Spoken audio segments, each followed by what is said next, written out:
Kebayang nggak sih? Punya rumah pinggir sungai, adem, view-nya keren. Tapi ternyata dibongkar gara-gara salah zonasi.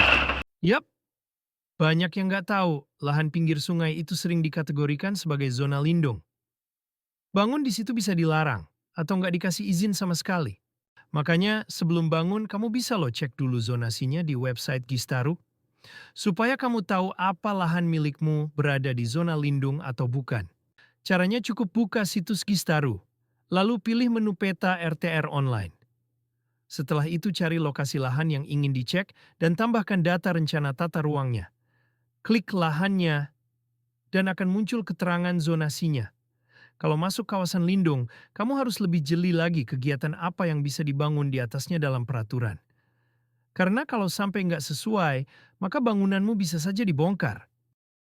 Sekian info dari kami. Terima kasih sudah menyimak, semoga bermanfaat. Follow untuk info pemetaan lainnya ya.